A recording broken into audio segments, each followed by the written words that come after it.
बहुत ही खुशी की बात है कि हमारे पथ प्रदर्शक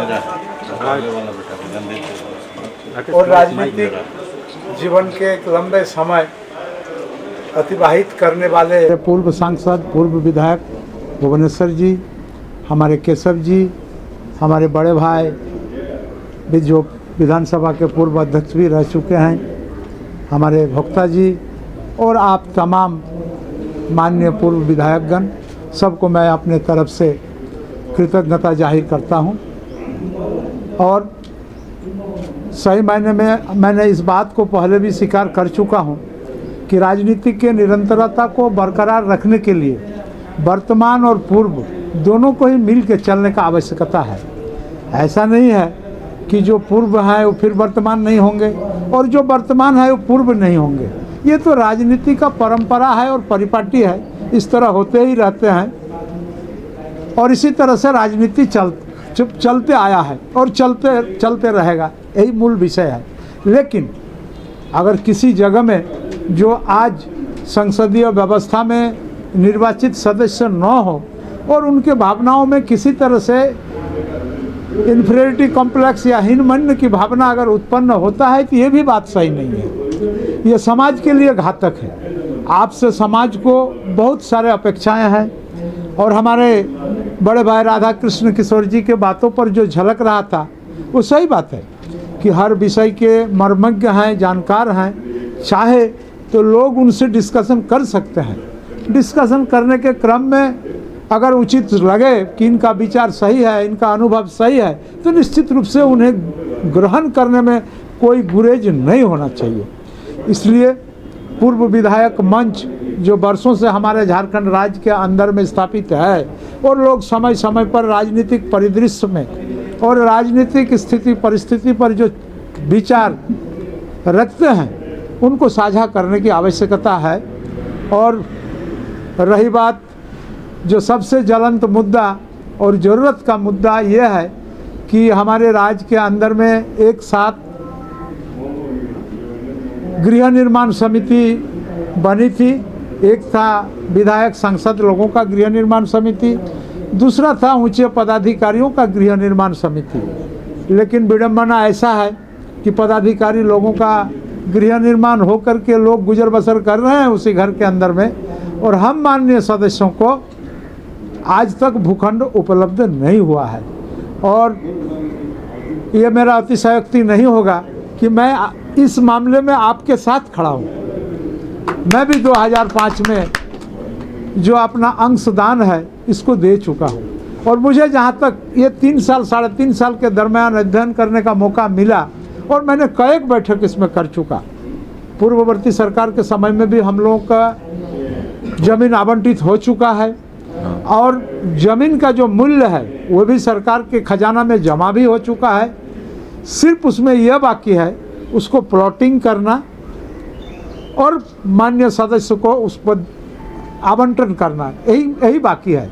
हम लोगों ने इस संदर्भ में हमारे माननीय मुख्यमंत्री के साथ भी कई बार विचार विमर्श कर चुका और मुख्यमंत्री के तरफ से कहीं से कोई मनाही नहीं है। उनका भी कहना है कि जितना ज़मीन आप लोगों को प्राप्त हो चुका है, लोकनाथ बाबू प्रणाम, जितना ज़मीन आप लोगों को उपलब्ध हो चुका है उसको आप लोग आवंटन कर लीजिए। इसमें जितने लोग आच्छादित हो रहे हैं उतने लोगों को आच्छादित करिए और जो रेस्ट ज़मीन की आवश्यकता होगा और लोगों के लिए, उनके लिए भी हम ज़मीन का व्यवस्था करेंगे। लेकिन इस बार हम लोग एक शर्त उसमें रखे हैं माननीय मुख्यमंत्री जी के तरफ से, वो ये है कि इस बार हम लोग बड़ा भूखंड पर नहीं जाएंगे।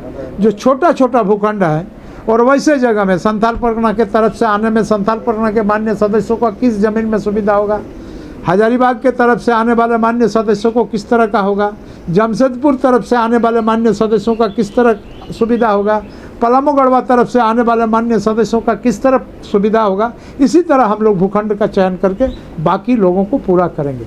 और गृह निर्माण समिति के हमारे पूर्व सदस्य, आज हमको लगता है कि उन्हें भी आमंत्रित करना चाहिए तसीफी बाबू को। वो आते तो बहुत सारा बात सामने हो जाता है। हमको जहाँ तक जानकारी है उन्होंने भी कुछ दिन पहले से बहुत ज़्यादा एक्सरसाइज कर रहे हैं और हमने तो यहाँ तक कह दिया है कि अगर हम लोगों का घेरा करने में दिक्कत हो रहा है तो जो भी प्लॉट हमारे पास उपलब्ध है उसमें प्लस माइनस करके मतलब आप बाउंड्री के लिए दीवार छोड़ दीजिए 1 फुट 1.5 फुट, आप पार्क के लिए थोड़ा बहुत जगह छोड़ दीजिए, आप रोड रास्ता के लिए जगह छोड़ दीजिए। इन तमाम विषय को आकलन करवाकर जो भूखंड आपके पास उपलब्ध है उसको जितने लोगों तक ये भूखंड जा रहा है इसको हम लोग प्लॉट हिसाब से बांट देंगे और लोग अपना अपना जा कर के घेरा डालेंगे, बाउंड्री डालेंगे और अपना अपना दखल अपना जो आज ड्रीम प्रोजेक्ट है माननीय तमाम सदस्यों का कि कम से कम रांची के अंदर में, कैपिटल के अंदर में, चूँकि हम विधायक रह चुके हैं इसलिए मेरा भी एक अपना स्वतंत्र आवास हो, इसलिए वो भी अपना वहाँ गुजर बसर कर सके, मेरा भी ये दिली इच्छा है। और हमको जहाँ तक जानकारी है उन्होंने शारदा बाबू को 1 मिनट हमको जानकारी है बट हम बता दें, शारदा बाबू को भी कुछ टास्क उस विषय पर मिल चुका है। शारदा बाबू भी शायद एक्सरसाइज कर रहे हैं, कुछ बाकी है। अगर जो भी एक्सरसाइज होगा और समय भी हम लोगों के पास बहुत ज़्यादा नहीं है, 1.5 साल समय है।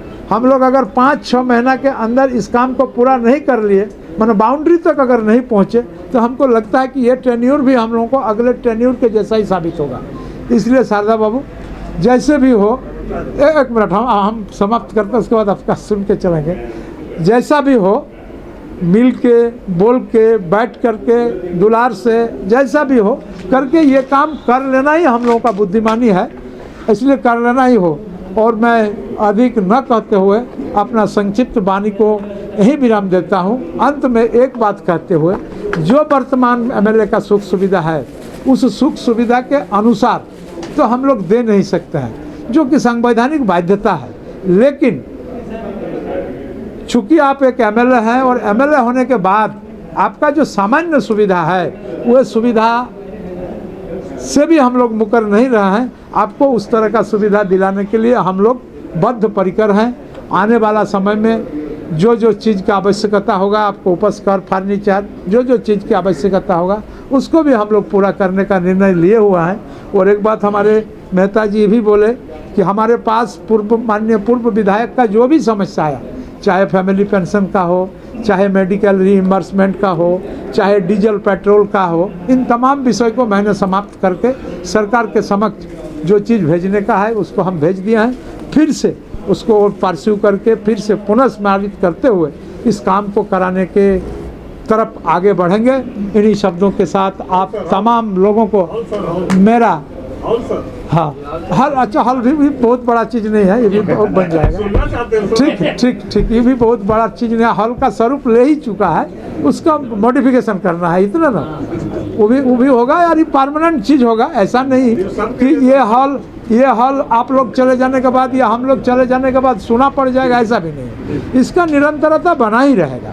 इसलिए हम समझते हैं कि आपका भी सुख सुविधा हम लोग देने के लिए सोच रहे हैं, ताकि राजनीति का और इस प्रजातांत्रिक प्रणाली के इस व्यवस्था में निरंतरता और गति मिलते रहे। मैं इन्हीं संक्षिप्त वाणी के साथ आप तमाम लोगों को कृतज्ञ प्रणाम करते हुए अपना बातों को समाप्त करता हूँ। जय हिंद, जय झारखंड।